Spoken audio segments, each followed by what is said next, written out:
Hello, this is Robert with Burcamp Advisory Group, and today what we're going to do is cover the onboarding using the People First Human Resource Information System. So if I click on Menu and we come to our recruitment, this will give us a good understanding of what we have available for our positions, both open and also that are closed out right now. So you can see here, if we go in, let's take a look at the Human Resource Assistant, and if I open this up and click on the Edit, we can put in the details. So if you were to create a new position, what you would do is put in the title, the open date, close date, the salary, zip code based off of there, and then also a description about the particular position that you have in there, the personal or paid time off that your organization allows for this position, any type of skills that are available that are a requirement for the position. You'd want to post those in there so the candidates can see those particular skills that are needed. Certifications also we want to include, then other general information that we would want to post out here for the social media sites. So like Facebook, Google, LinkedIn. Once you post these out, you can send them out to those areas and individuals can apply. What is great too is that you'll hit an internal. You can make this internal or external so that internal employees can apply, or you can create your own URL that you can post on your website, or you can just have it as a link for individuals to apply for the positions. So let's go back and let's take a look under Organizer, and we'll come back to this in just a minute.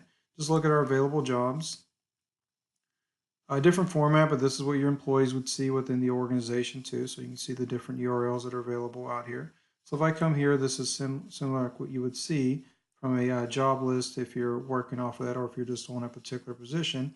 And if we drill into this position, you can see all the details about that position.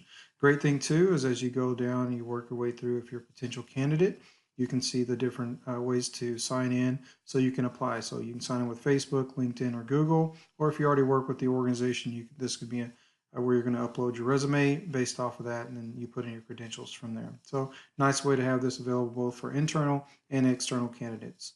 Let's go back to the recruitment, and if we click on our tab to open this back up, and let's take a look at our HR assistant. We've uploaded or received one candidate from here, and this is a demo environment, so we're just showing from an example.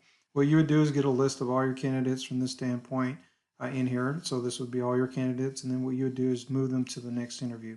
I've already moved this particular sample candidate for the interview. So if you see here for our first interview, it's just a yes or no from the applicants, and it moves it to the next phase, which is really nice too, because now you can start to look at all the details.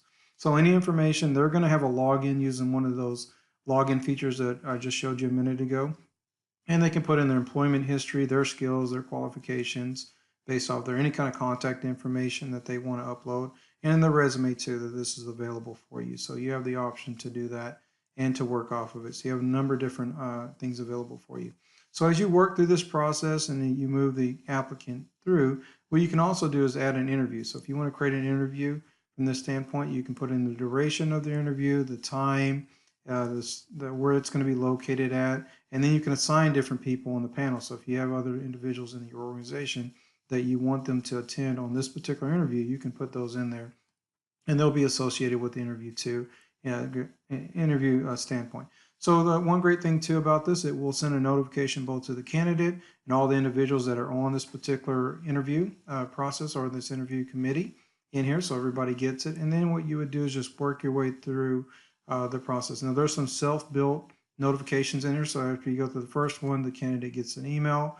From there, they go to the second one, they get another email. They can log into the portal and continue there. If you make an offer, you can post all the information about that particular offer and the benefits, the salary, any other incentives that you have for the candidate.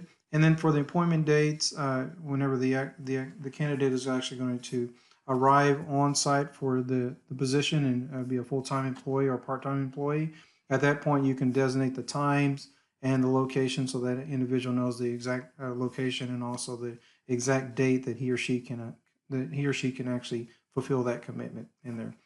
So this is a great way to really manage your candidates as you work off of that. If you've been through other candidates or if interview processes, sometimes it's scattered or using Word documents, resumes are sent by Outlook or email based off there, and you're putting maybe uploading information to a shared drive so individuals can see it. So this really consolidates everything for you and makes it a very seamless process, and it also keeps everybody in the following the same flow. So as you submit the application, every candidate can be reviewed from here. for the applications, and they would follow the same process. So you're not, one department's not doing something completely different from another department. So I hope you enjoyed the video. If you have other questions, please reach out to us. We'd be happy to answer those.